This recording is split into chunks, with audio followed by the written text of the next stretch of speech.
Hello everyone, welcome back to my channel success education point with Sapna. इस video में आज हम देखने वाले हैं बीएड फर्स्ट ईयर के नोट्स हैं। इसमें सब्जेक्ट हमारा रहेगा नॉलेज एंड करिकुलम, जिसे हिंदी में हम कहते हैं ज्ञान एवं पाठ्यक्रम।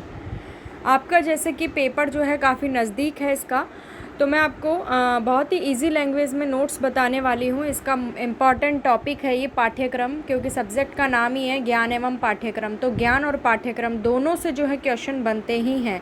आज हम ये पाठ्यक्रम के ऊपर वीडियो देख रहे हैं। नेक्स्ट वीडियो में कल ही अपलोड कर दूँगी या फिर आज ही मेरे चैनल पर अपलोड हो जाएगी, जिसमें ज्ञान के बारे में हम चर्चा करेंगे। तो ये दो टॉपिक ऐसे हैं जो आप अच्छे से तैयार कर लीजिए तो आपके काफ़ी अच्छे नंबर आ जाएंगे। तो चलिए शुरू करते हैं इस वीडियो को।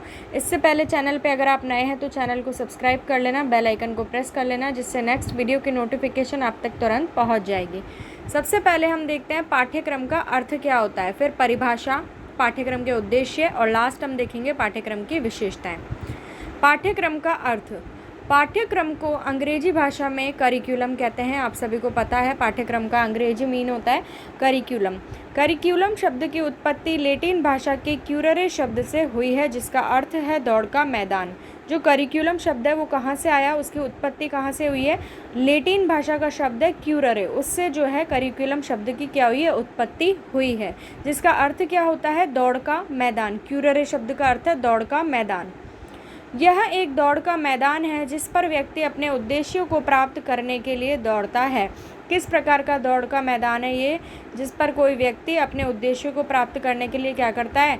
दौड़ता है। जिस प्रकार से एक बच्चा होता है, बच्चा पूरे साल भर पढ़ाई करता है, फिर वो एग्ज़ाम देता है, तो वो किसके लिए? एग्ज़ाम में अच्छे नंबर लाने के लिए क्या किया उसने? पूरे साल पढ़ाई की। उसी प्रकार ये एग्जाम्पल दिया गया है कि ये एक तरीके से दौड़ का मैदान है जिस पर व्यक्ति अपने उद्देश्य को प्राप्त करने के लिए क्या करता है? दौड़ता है। या आप ऐसे भी समझ लीजिए कि पूरा साल एक बच्चा कि सिर्फ और सिर्फ एग्ज़ाम्स के लिए पढ़ता है।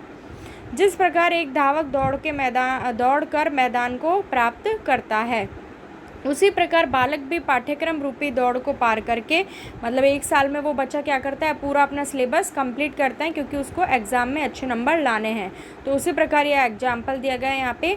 उसी प्रकार बालक भी पाठ्यक्रम रूपी दौड़ को पार करके शिक्षा रूपी दौड़ को जीत सकता है। तो ये काफ़ी ईजी लैंग्वेज में था पाठ्यक्रम का अर्थ। अब हम देखते हैं पाठ्यक्रम की परिभाषा। पाठ्यक्रम को परिभाषित करते हुए एक विद्वान ने इसे व्हाट इज़ एजुकेशन कहा है। एक विद्वान ने इसे क्या कहा? व्हाट इज़ एजुकेशन, शिक्षा क्या है। तो ये आपको इंग्लिश में ही लिखनी है। आप देखते हैं हम बरीक महोदय के अनुसार पाठ्यक्रम की परिभाषा क्या है।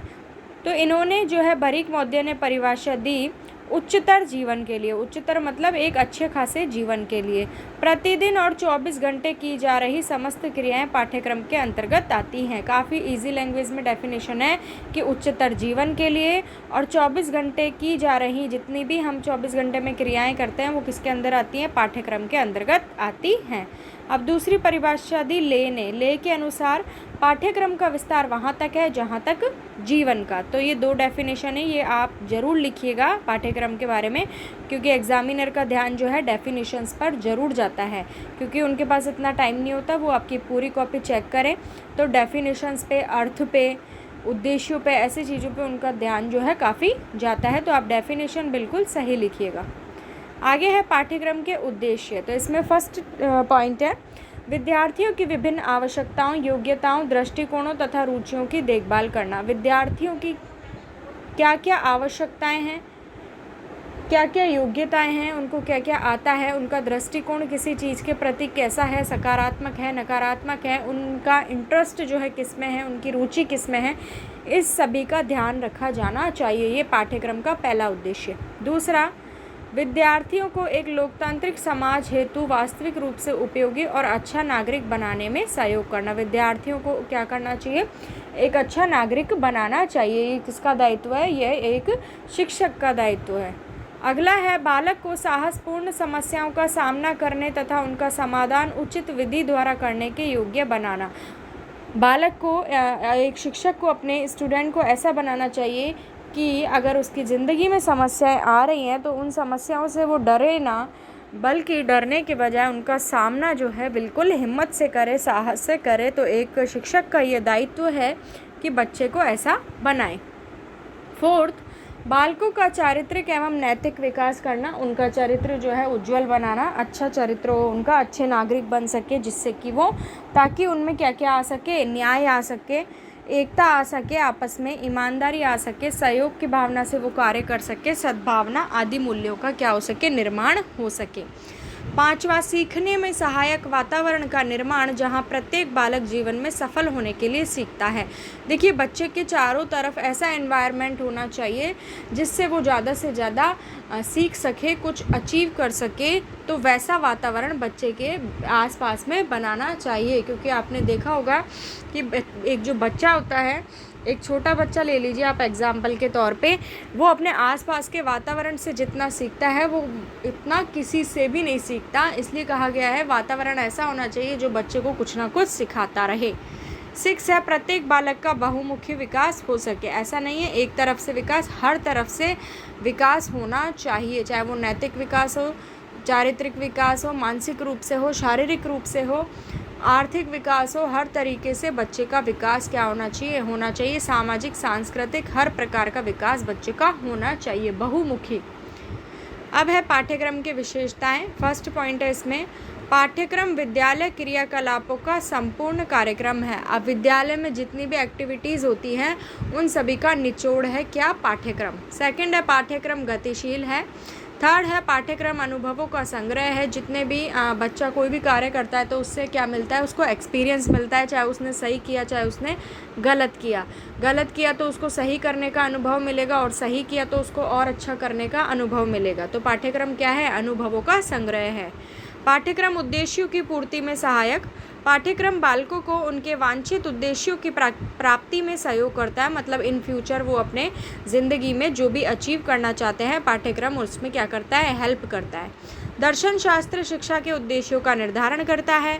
समय एवं परिस्थिति के अनुसार जीवन दर्शन और आदर्श क्या होते रहते हैं, चेंज होते रहते हैं। इसी कारण से शिक्षा के उद्देश्य भी बदलते रहते हैं।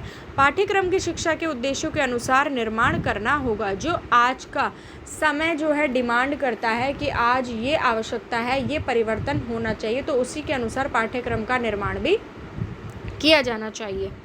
5वां है, पाठ्यक्रम शैक्षिक प्रवृत्ति को प्रभावित करता है। शिक्षा प्रणाली के पीछे के उद्देश्य पाठ्यक्रम द्वारा प्रदान किए गए अनुभवों की श्रृंखला से प्राप्त होते हैं। पाठ्यक्रम किसको प्रभावित करता है, शैक्षिक प्रवृत्ति, शिक्षा की प्रवृत्ति को प्रभावित करता है। 6 है, पाठ्यक्रम जीवन दर्शन को चित्रित करता है। जीवन का दर्शन ही शिक्षा के उद्देश्य बनाता है। विद्यालय में समस्त शैक्षिक क्रियाकलाप विशेष रूप से जीवन के उच्च आदर्शों पर प्रकाश डालते हैं। पाठ्य दर्शन जो है आगे का हमारा जीवन जो है उसको क्या करता है, चित्रित करता है। और जो भी विद्यालय में जो भी क्रियाकलाप एक्टिविटीज़ करवाई जाती हैं वो हमारे विशेष रूप से जीवन के उच्च आदर्शों पर क्या करती हैं, प्रकाश डालती हैं। 7 है, पाठ्यक्रम जीवंत जीवन प्रक्रिया है। मतलब पाठ्यक्रम जो है जीवन भर चलने वाली प्रक्रिया है। प्रत्येक पाठ्यक्रम के 2 आवश्यक तत्व है। पहला है विषय वस्तु, दूसरा है संरचना।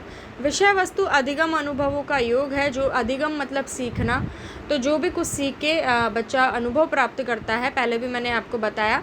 तो विषय वस्तु तो अधिगम अनुभवों का क्या हुआ, योग हुआ। और संरचना क्या है, संरचना एक रूप है या अधिगम अनुभव का हम क्या कह सकते हैं, इसको प्रबंधन कह सकते हैं।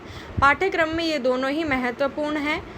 8वां पॉइंट है, निर्देशन पाठ्यक्रम का महत्वपूर्ण अंग है। जैसे टीचर जो है निर्देश देने का कार्य करता है, तो पाठ्यक्रम में निर्देशन भी काफ़ी महत्वपूर्ण है।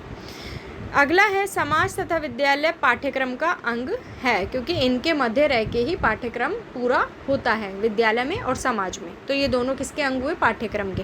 10th है, पाठ्यक्रम में संशोधन निरंतर क्रिया है। संशोधन मतलब फेरबदल करते रहना परिस्थितियों के अनुसार, वक्त के अनुसार। तो संशोधन जो है निरंतर क्रिया है, नीचे ऊपर जो है बदलाव होते रहते हैं आवश्यकता के अनुसार। तो इस वीडियो में हमने देखा पाठ्यक्रम का अर्थ, पाठ्यक्रम की परिभाषा, उद्देश्य और विशेषताएं। नेक्स्ट वीडियो में आपको ज्ञान के ऊपर बताऊंगी। ज्ञान के ऊपर हम डिस्कस करेंगे, अर्थ, परिभाषा, प्रकृति, महत्व ज्ञान का, क्योंकि ये दोनों टॉपिक हमेशा परीक्षा में पूछे ही जाते हैं, क्योंकि नाम ही सब्जेक्ट का यही है, नॉलेज एंड करिकुलम। तो नॉलेज और करिकुलम दोनों से प्रश्न बनते हैं। तो चैनल को सब्सक्राइब कर लेना ताकि आगे भी ये चैनल आपकी काफ़ी हेल्प करेगा, और बेल आइकन प्रेस कर लेना। मिलती हूँ मैं आपसे नेक्स्ट वीडियो में। सेकेंड ईयर की भी काफ़ी सारी वीडियोज़ मेरे चैनल पर हैं, आप सेकेंड ईयर में आएंगे तो भी काफ़ी हेल्प होगी आपकी, तो इसलिए सब्सक्राइब ज़रूर कर लेना। साथ ही साथ दोस्तों के साथ वीडियो को शेयर कर देना। मिलती हूँ नेक्स्ट वीडियो में। Thank you for watching my video.